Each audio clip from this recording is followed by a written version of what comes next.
Hello students, this is Ayushi Gaur. हम लोग कर रहे हैं inverse of a matrix chapter.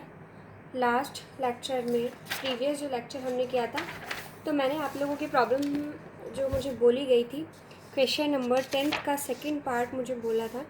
तो क्वेश्चन नंबर 10th का सेकंड पार्ट हमने किया था। आई होप आप लोगों को समझ में आ गया होगा। देखिए, अब क्वेश्चन नंबर 11 जो है यहाँ आपको दिया गया है, आव्यूह सिद्धांत का प्रयोग करके निम्न निकायों को हल कीजिए।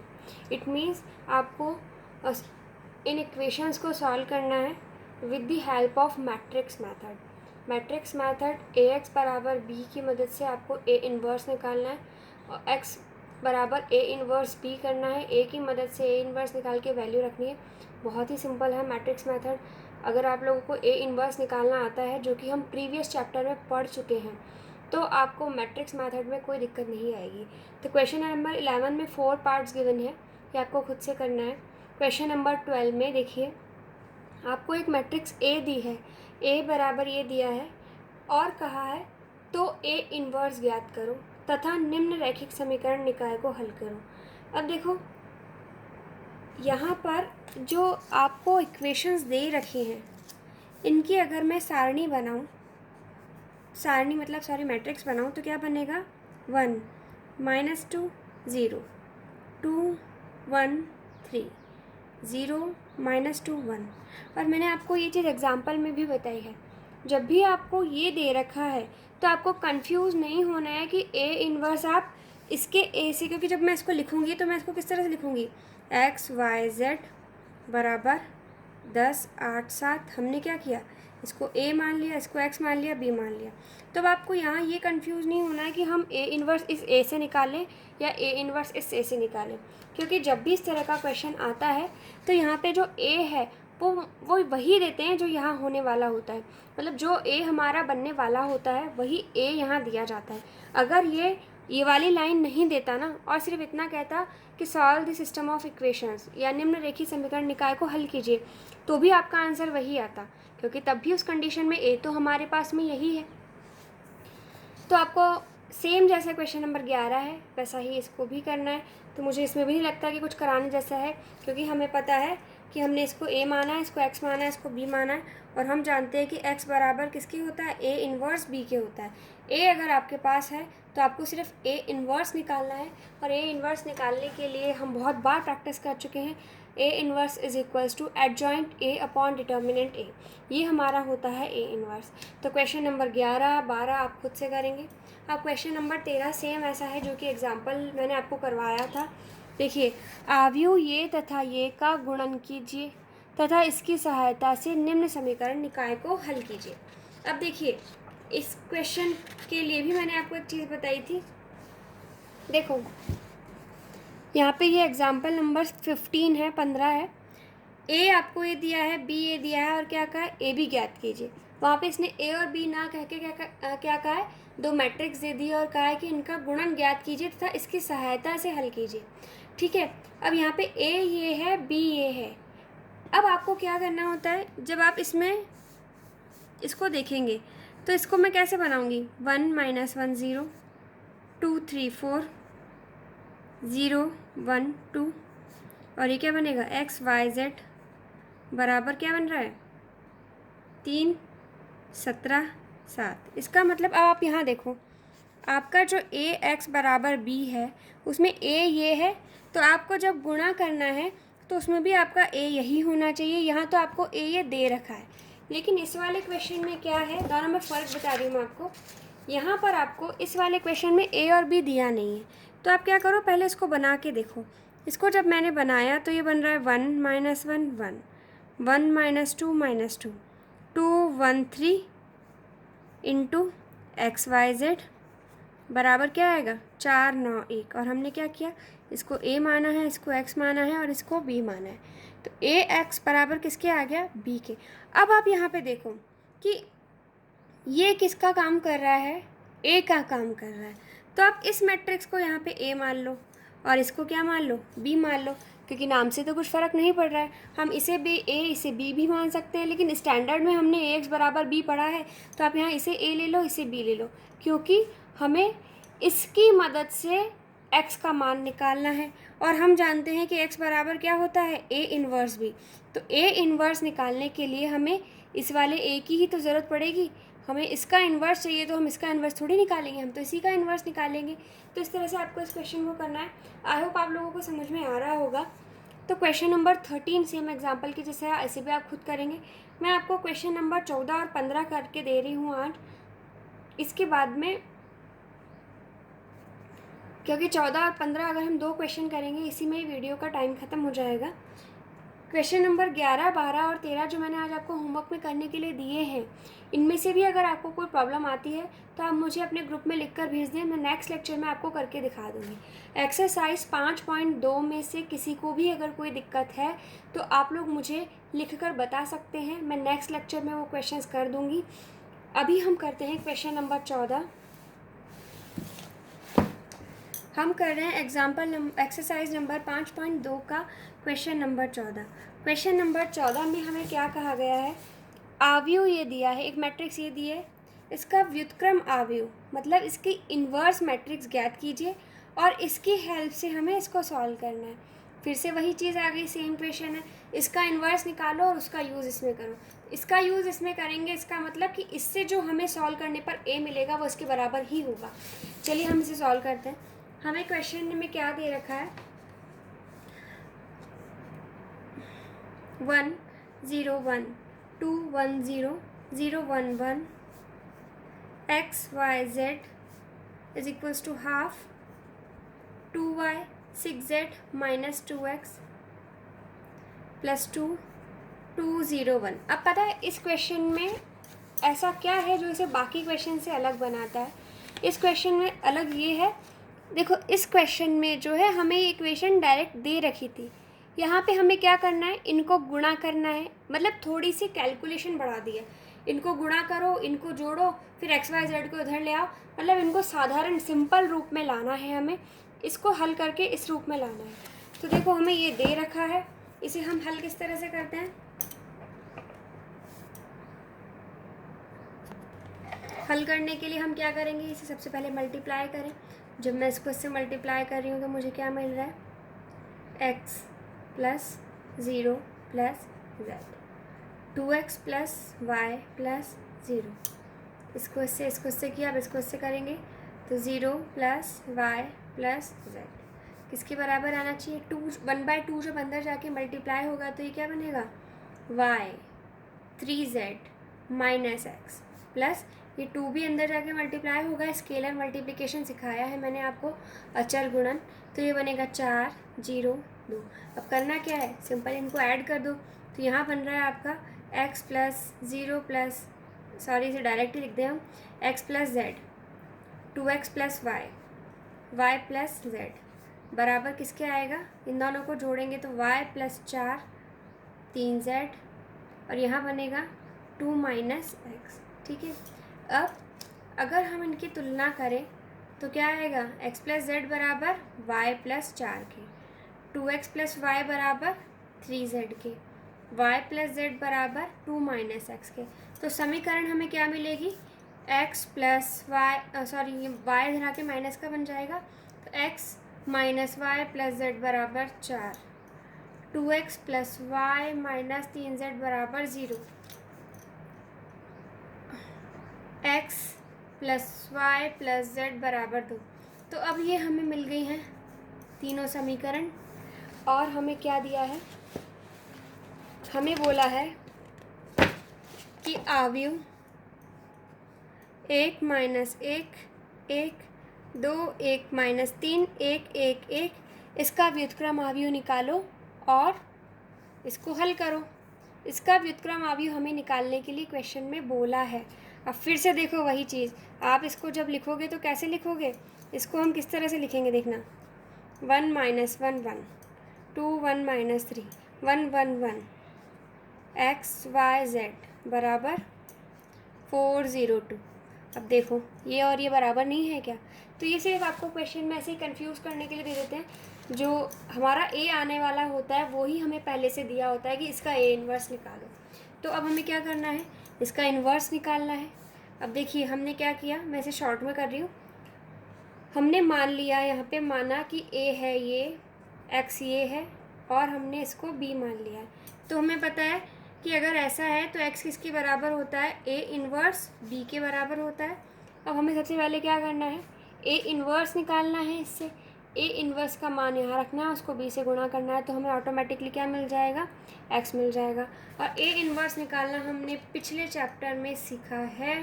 a इन्वर्स कैसे निकालते हैं हम, चलिए निकालते a इन्वर्स। a इन्वर्स निकालने के लिए सबसे पहले हमें क्या निकालना होगा, determinant of a। Determinant of a क्या होगा, 1 - 1 1, 2 1 - 3 1 1 1। तो ये बनेगा आपका 1 × 1 + 3 प्लस का 1, 2 + 3 + 1, 2 - 1। तो यहाँ से आपका जो डिटर्मिनेंट a है वो कितना आ रहा है, 4 + 5 + 1 मतलब 10। डिटर्मिनेंट a का मान आ रहा है 10। अब हमें क्या करना है, एडजॉइंट a निकालना है। और एडजॉइंट a निकालने के लिए हमें क्या करना होगा, जो प्रोसेस हम करते आए हैं।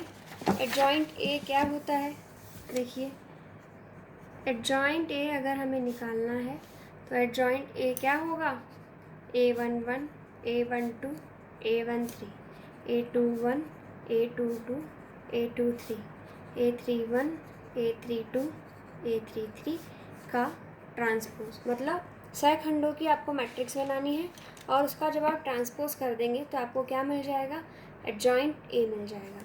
चलिए हम निकालते हैं एडजॉइंट a। हम कौन सा क्वेश्चन कर रहे हैं, हम कर रहे हैं क्वेश्चन नंबर 14। अब एडजॉइंट a निकालने के लिए हम पहले एक बार a लिख लें। यहाँ पे हमारे पास में a क्या है, a हमें दिया है 1 - 1 1, 2 1 - 3 1 1 1, ये हमें a दिया है। अब हमें एडजॉइंट a निकालना है। तो एडजॉइंट a निकालने का मतलब सबसे पहले a11 की अगर हम वैल्यू लेते हैं तो a11 क्या है हमारे पास में, -1 की पावर 1 + 1 एंड डिटर्मिनेंट 1 - 3 1 1। a12 निकालेंगे तो ये क्या बनेगा, -1 की पावर 1 + 2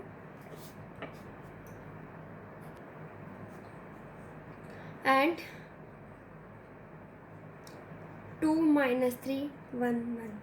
तो मुझे लगता है ये आपको निकालना आता है सारा, क्योंकि हमने बहुत सारे क्वेश्चन ऐसे कर लिए। तो मैं इनकी वैल्यूज़ अब डायरेक्ट लिख रही हूँ। इनकी वैल्यूज़ क्या आने वाली है, ये बनेगा आपका 1 + 3 = 4, ये बनेगा आपका 2 + 3 = 5 और ये -5। इसी तरह से जब हम a13 निकालेंगे तो a13 हमारा आएगा -1 की बार ये पॉजिटिव एंड 2 + 2 - 1, दिस इज़, ये आपका आ जाएगा। आपको ऐसे डायरेक्ट नहीं लिखना है, आपको सारा पूरा प्रोसेस से लिखना है। चलिए मैं लिख ही देती हूँ। a13 मतलब -1 की पावर 1 + 3 और यहाँ पर आपको मिलेगा 2 1 1 1। इट मीन्स यहाँ मिलेगा आपको 2 - 1 = 1। अब आपको निकालना है a21, तो ये होगा -1 की पावर 2 + 1 एंड यहाँ पर आपको मिलेगा -1 1 1 एंड 1 और यहाँ आपको मिलेगा नेगेटिव और -1 - 1, तो यहाँ पे आपको मिल जाएगा ये 2। a22 मतलब -1 की पावर 2 + 2, इट मीन्स यहाँ मिलेगा आपको 1। a22 means this is 1 1 1 and 1, तो ये मिल रहा है आपको 1 - 1 = 0। a23 क्या मिलेगा अब हमें, आई होप आप लोगों को समझ में आ रहा होगा, क्योंकि हम कुछ भी नया नहीं कर रहे हैं। a23 हमें क्या मिलने वाला है, a23 जो हमें मिलेगा वो है, दिस इज़ -1 की पावर 2 + 3 एंड यहाँ आएगा 1 - 1 1 एंड 1, तो -1 - 1 प्लस का 2 प्लस एंड एक माइनस का 2। a23 के बाद में हमारा आएगा a31। a31 जो बनेगा वो बनेगा -1 की पावर 3 + 1 -1 1 -1, तो ये बनेगा 3 - 1 = 2। a32 जो आ रहा है हमारा वो क्या आएगा, ये बनेगा -1 की पावर 3 + 2 एंड 1 1 2 - 3 2 - 3, तो ये बनेगा आपका नेगेटिव और -3 -5 माइनस +5 बन जाएगा ये। A33 जो आपको मिलने वाला है वो है -1 की power 3 + 3, 1 - 1 2 1 is equals to 1 + 2, it means this is 3। ठीक है, तो ये हमने निकाल लिया है सारे सहखंड। अब हमें एडजॉइंट A मिल गया है।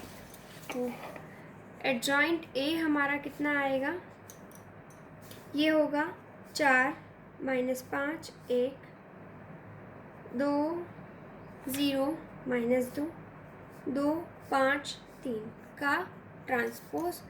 तो एडजॉइंट A अब फाइनली क्या हो जाने वाला है, 4 - 5 1 2 0 -2 2 5 3। अब हमें निकालना क्या है, x का मान। x किसके बराबर है, A इन्वर्स इंटू B के। A इन्वर्स क्या होता है, adjoint A upon determinant A। Adjoint A हमें कितना मिल रहा है, पहले डिटर्मिनेंट A कितना मिल रहा था, 10 मिल रहा था, तो 1 बटा डिटर्मिनेंट A की जगह मैंने 10 लिख दिया। और एडजॉइंट A हमें कितना मिल रहा है, 4 2 2 -5 0 5 1 -2 3। और मल्टीप्लिकेशन में कितना है आपका B, और जो B है हमारा वो क्या है, B हमारा है 4 0 2। तो ठीक है, ये बन जाएगा हमारा 4 0 2। अब हमें इसे सॉल्व करना है सिंपली। इसको सॉल्व करने के लिए इन दोनों को मल्टीप्लाई जब हम करेंगे, 4 4 ज़ा 16 +2 × 0 +2 2 ज़ा 4, 5 4 ज़ा 20 +0 +10, 4 +0 +6। It means x is equals to 1/10। ये बनेगा आपका 20 -10 एंड 10, 1/10 अंदर मल्टीप्लाई होगा, तो x का मान क्या आएगा आपका 2 -1 एंड 1। x को हमने क्या माना था, x y z को हमने x माना था, तो x का मान हमने फिर से रख दिया। अब दोनों की जब हम कंपेयर कर रहे हैं, तुलना कर रहे हैं, तो x आ रहा है 2, y आ रहा है -1, z आ रहा है 1। ये हमारा आंसर आ गया। आई होप आप लोगों को क्वेश्चन नंबर 14 समझ में आ गया होगा। नेक्स्ट हम करने वाले हैं क्वेश्चन नंबर 15। क्वेश्चन नंबर 15 में हमें क्या दिया हुआ है, चलिए देखते हैं।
जो क्वेश्चन है हमारा क्वेश्चन नंबर 15 वो ये है, हमें भुजा ए दे रखी है, शीर्ष ये दे रखे हैं, और हमें सिद्ध करना है कि ये इसके बराबर है।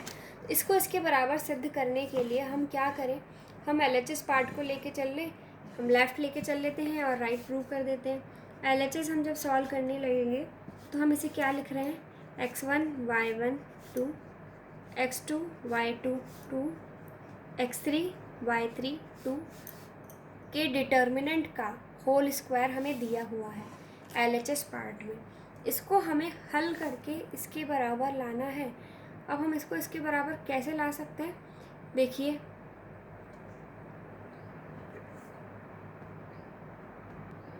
इसको देखने से पहले आपको एक पिछली जो चीज़ लिखवाई है मैंने, उसे थोड़ा सा मुझे रिकॉल करवाना है। मैंने आपको त्रिभुज का क्षेत्रफल लिखवाया था एक बार। जब मैंने आपको त्रिभुज का क्षेत्रफल लिखवाया था तब देखिए, त्रिभुज का क्षेत्रफल इसे हम किससे रिप्रेजेंट करते हैं, इसे हम डेल से लिखते हैं। डेल किसके बराबर होता है, हाफ इसके। तो ये मैं फिर से यहाँ लिख रही हूँ, हम जानते हैं, आप लिखेंगे हम जानते हैं कि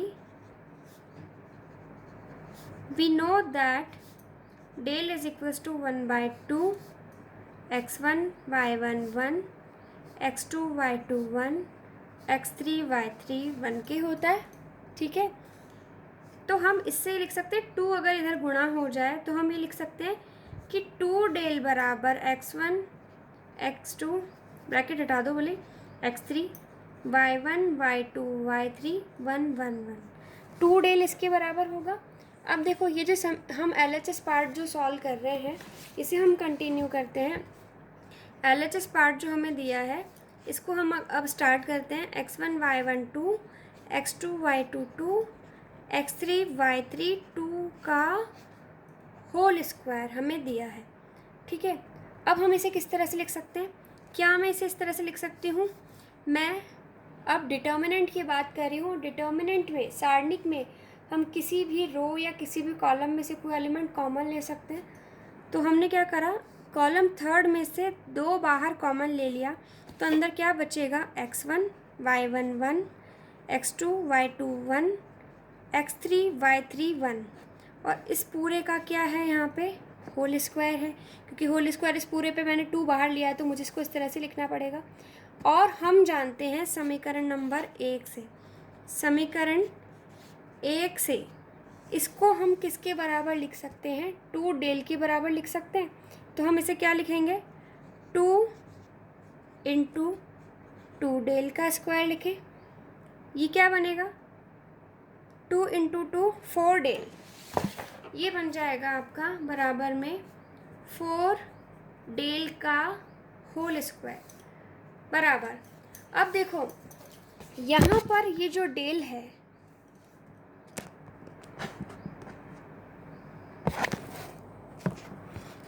ये जो डेल है ये क्या है, यहाँ ये है त्रिभुज का क्षेत्रफल, एरिया ऑफ ट्राइंगल। अब फिर से देखो लिखिए, बट वी नो दैट, किंतु हम जानते हैं कि, हिंदी वाले बच्चे प्लीज़ खुद से लिख लें, किंतु हम जानते हैं कि समबाहु त्रिभुज का क्षेत्रफल, 9th क्लास में पढ़ा है, समबाहु त्रिभुज का क्षेत्रफल या जिसकी भुजा ए हो, कितना होता है, √3/4 a का square. We know that area of a equilateral triangle whose side is a is equals to √3/4 a square. हम ये जानते हैं। इसका यूज़ मैं समीकरण नंबर 2 में कर दूँ, क्योंकि हमने एरिया को किससे रिप्रेजेंट किया है, डेल से, तो हम इसके लिए कह सकते हैं कि डेल जो है वो √3/4 a स्क्वायर के बराबर होना चाहिए। डेल किसको रिप्रेजेंट कर रहा है, डेल त्रिभुज के क्षेत्रफल को बताता है। त्रिभुज का क्षेत्रफल ये भी है और त्रिभुज का क्षेत्रफल ये भी है, क्योंकि ये कैसा है, एक समबाहु, एक इक्विलेटरल ट्राइंगल है, तो इसका एरिया ये है। इस समीकरण 3 का प्रयोग मैं 2 में कर सकती हूँ, यूजिंग 3 हिंदी वाले बच्चे लिखेंगे, समीकरण 3 का प्रयोग 2 में करने पर क्या आएगा, ये 4।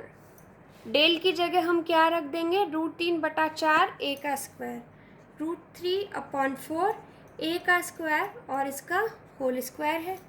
जब 4 से ये 4 कट जाएगा, √3 a स्क्वायर का स्क्वायर क्या बनेगा, 3a⁴। हमें यही सिद्ध करना था और ये सिद्ध हो चुका है। तो ये हमारा क्या आ गया है, this is equals to RHS। हम LHS को सिद्ध करते हुए चले और हम क्या ले आए, RHS। बहुत सिंपल सा क्वेश्चन था। LHS हमने सॉल्व करना स्टार्ट किया। जब हमने LHS को सॉल्व किया तो इसमें हमने त्रिभुज का क्षेत्रफल का जो सारणिक रूप वाला, डिटर्मिनेंट फॉर्म वाला जो फॉर्मूला है वो लगाया है।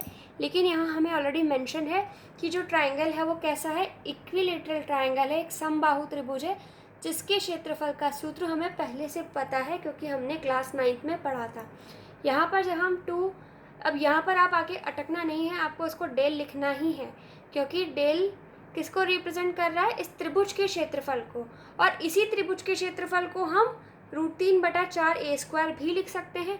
तो हमने बस इसका रूप चेंज कर दिया, यहाँ से इस डेल की जगह हमने त्रिभुज का क्षेत्रफल का दूसरा वाला फॉर्मूला लगा दिया, और यहाँ पर ये हमारा आंसर आ गया है। आई होप आप सभी लोगों को ये क्वेश्चन समझ में आ गए होंगे। हम लोगों ने एक्सरसाइज 5.2 कंप्लीट कर लिया फ्रॉम माय साइड। आप लोगों को मैंने जो क्वेश्चंस करने के लिए दिए हैं वो सारे ऐसे हैं जो बिल्कुल सेम पैटर्न के हैं। आप लोग प्लीज़ एक्सरसाइज नंबर 5.2 कंप्लीट कीजिए, और अगर कोई भी प्रॉब्लम आती है तो आप लोग मुझे मैसेज में लिख दें। और जिन बच्चों ने कर लिया है तो मेरी उनसे रिक्वेस्ट है कि आप लोग विविध प्रश्नमाला के 1 से लेकर 10 तक के क्वेश्चन आज ट्राई कीजिए। अगले 3 लेक्चर में हमें ये चैप्टर ख़त्म करना है और नया चैप्टर स्टार्ट करना है। तो 5.2 के प्रॉब्लम्स प्लस 1 से लेकर 10 तक के क्वेश्चंस की जो प्रॉब्लम्स है, प्लीज़ आप लोग वो भी ट्राई कीजिए। तब तक के लिए थैंक यू स्टूडेंट्स।